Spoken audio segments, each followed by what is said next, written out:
Gyro Signs is your best source for wide format printing, industrial signage, and safety sign needs. Gyro Signs has been in business for over 16 years. Before your order is placed, we will send over digital artwork that you can view before approving your order. We have what's called a no surprise clause. This means you'll know exactly what your bill will be before we print anything, so there are no surprises. Check out our website and email us for further action, gyrosigns.com.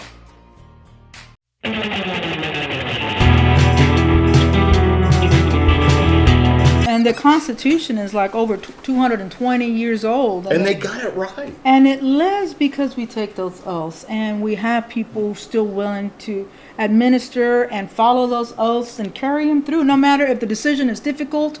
That's why we are in this position. It may be a difficult decision, but Sure. It's still something we have to do. And by difficult decision, I'll give you a scenario so that people will know exactly how this could work, could fall Sure. out. And one of it would be an arrest, but the rules of evidence come into play, and it was, the evidence was obtained illegally by the law enforcement, and the DA's office now has to take that and know that the Fourth Amendment was violated on this defendant. However, they found drugs or they found something of criminal nature. Sure. But that's not how it works. How it works is, that's going to suck. We're going to have to let this guy go. But we uphold our hand to say this is our Constitution. If we let that go, then what do we base everything? Right. All these laws have always How been. can we have faith in our system? Yes. So, people get pissed off because some of these criminals walk. But there's a teachable moment in that. There's a teachable moment where that DA's office and that prosecutor can bring in that officer and say, you know what? Maybe you had a bad day this day, but next time do it this way. We'll get them again. Yeah. They'll come and do it again. Or he'll straighten You've seen out. them. Or he'll straighten out. One or the other. Man, I of made it course. through that one. Yes, and maybe it's a wake-up call. I don't know, but it's certainly something that can be, it's regarding the corroboration with these law enforcement agency, the discussions had with these officers. Treat them with some respect. Treat them for the job that they do out there for us. Because it's a tough job. I get it. It's a tough job, and it's difficult to make those decisions out there. But let's talk about it. Let's make them, do it correctly, and let's send the people that need to go to prison. Let's send them to prison. Of course. Yeah, I'm going to use this as a kind of a segue to let's move into the nonviolent criminal acts. Or everybody that's waiting pre-trial is considered innocent. Yeah, you're right. I mean, everybody forgets That's that. what the Constitution says. Exactly. Yes. But yet he's innocent, but we're keeping him in jail, and I know from experience, and my wife does too, that it was every 2 months you would go to the court as a pretrial. You raise your hand, you were there, so the judge could see you were there. Your lawyer says, "Yeah, he's here," and they set for another 2 months. Now, luckily for me, I had friends that were lawyers, Mark Griffith and Dan Gus. I did not have to go back to jail. These lawyers kept me out of jail. However, on the aisle over was all these guys in orange jumpsuits that don't have friends like Dan Gus or Mark Griffith. I knew I was innocent. And if I didn't have those friends, I would have had to spend another 2 months in jail on a nonviolent case just to come before a judge to say, yeah, I'm here and I'm not guilty, and you get slipped for another 2 months. Now, how can I provide for my family? How can I provide for the bills that are due? What I mean? So I'll be found innocent eventually, and I was found innocent. I knew I was innocent. It still cost me $80,000. And a heart attack? Yeah, I lost my father.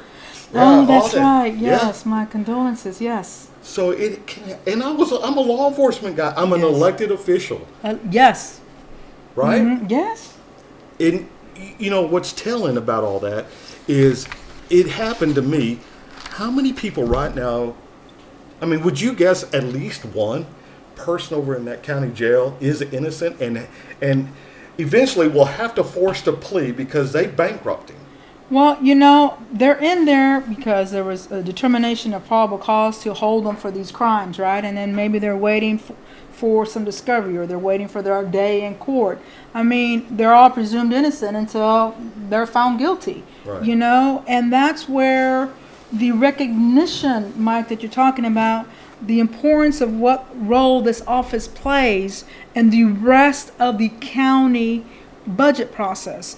There is a direct impact that the actions of this office have with the sheriff's office budget, with the county clerk's office, who are filing these misdemeanor criminal complaints, with the district clerk who's filing the indictments for felonies.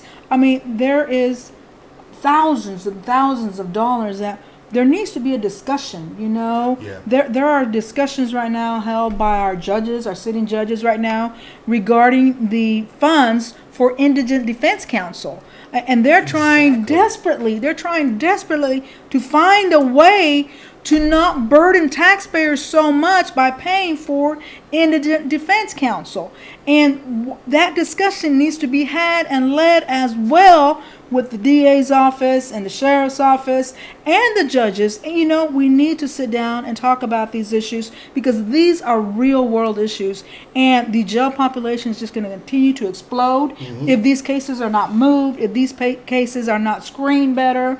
We need to do something about these cases. Right. And so that's where my experience comes into Exactly. play, because this is an Ellis County District Attorney's office.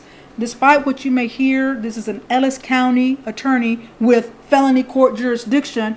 I beg to differ. I urge you, all of you that are listening and watching this video, go to the 4th floor and see for yourself what it says on that wall. On that wall, your wall, it says Ellis County District Attorney's Office. And furthermore, while I'm at it, if you look at this chart, this is open records. Open records from your elected district clerk, Melanie Reed.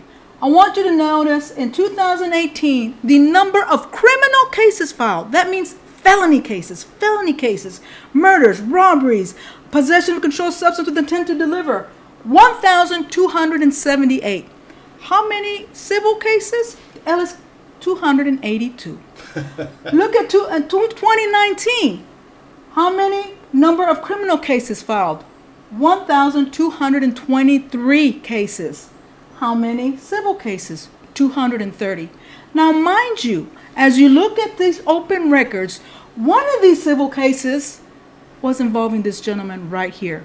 This gentleman right here, by this administration, wasted over $100,000 of your money for something that is 20% of these criminal cases. I'm urging you all, common sense, have wisdom. I have supervised, I have prosecuted these cases. You need an experienced candidate who can do this. And believe me, with my wisdom, I will hire someone who will not waste $100,000 of your money to prosecute these civil cases or to go forward on these civil cases.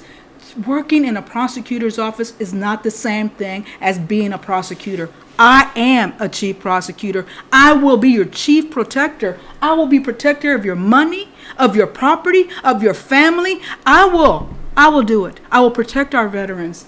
These is open records. Check for yourself. Go to the office. None of this Ellis County with felony court jurisdiction. It's right here. Check it out. Go to the district court. Go to the 40th district court. Go to the 443rd district court. Felonies. I have led the prosecution of those felonies. Do you expect for your boys and women in blue to honor the chief of police who has never made a single arrest? Do you expect them to do that? Do you expect your teachers to respect a principal who has never been inside the trenches in the classroom? Do you expect the teachers to respect that principal? It doesn't work that way. I have the wisdom. I have the guidance. I have the passion. I am here for you. I wouldn't be doing this if this county didn't need change. You think I'd be doing this? Oh no. I am here because I've had enough. I have had enough. It is time to return this office to the people, and I'm willing to do it. Yeah, Yeah. I'm sorry, I got on my soapbox there. No, I like that, and I think the people who follow me like that type of personality. Anyway. Oh, I'm trying to tone it down a little bit, but that little prosecutor in me comes out. Yeah, I want you to be who you are. Yes. You know, these people will read whether you're fake or not. Well, yeah. See what I'm saying? Yeah. So, just be who you are. Wow. This is why she's here, guys. And for everybody that's watching this, I'm sorry. I don't know if you can read that, but if you can, I'll get a picture of this before Miss Martinez gets out of here, and I'll post it somehow or another. It'll be linked to this, or I don't know. I don't just have to take my word for it. Y'all be able to see this somehow. Wow, Julissa, you're a fighter, man. I am a fighter. I mean, this office, it's time for it to return to where it needs to be. Yeah. Just like you said, if someone is guilty, then let's find them guilty and send them along their way. And if they're innocent, then let's do it, whatever it takes, Mike. Right. I mean, if it's a solid case, I can see keeping somebody up. And I'm just going to say how I look at it. Mm-hmm. We're keeping him on ice. And eventually... And here, everybody, I want you. This is me, Mike, talking. It's not Julissa talking. This is what I see. I see we put people in jail. I'm a police officer. I arrest people too. We put people in jail, and the case is not really where it should be, or it doesn't make the bar where that person needs to be incarcerated over and over and over and over again.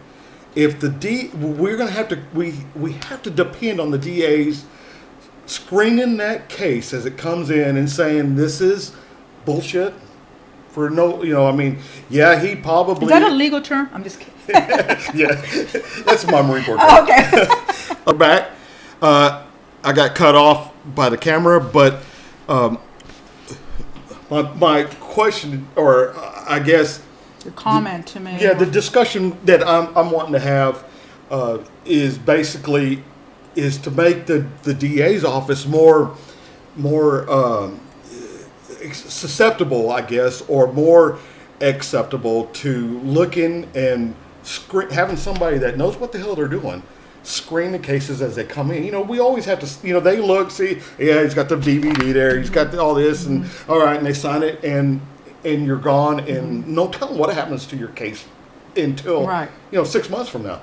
And I see the tactic is what they're doing is they're starving these guys into a plea.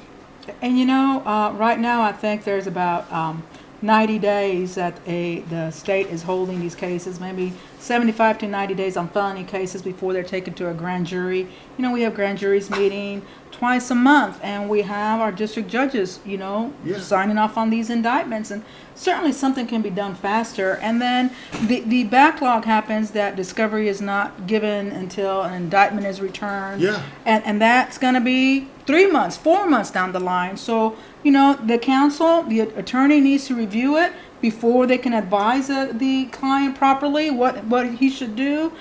That's the time that's taking, and there needs to be a way where the cooperation is with agencies to file from their office instead of waiting 2 weeks before, let's say Midlothian PD or Red Oak PD, before you get the cases together to come file personally all the way to the DA's office. There's got to be a way that we need to start looking at. There used to be a deadline. I remember. Yeah. I worked there in that office when there was a deadline, and it Joe was Grubb's deadline. That's right, and he was like, it would encourage a quick submission of those offense reports to prevent exactly what you're talking about. And I remember, hey, this is kind of your ballpark, and you can send it back, and you're like, hey, you didn't timely file it.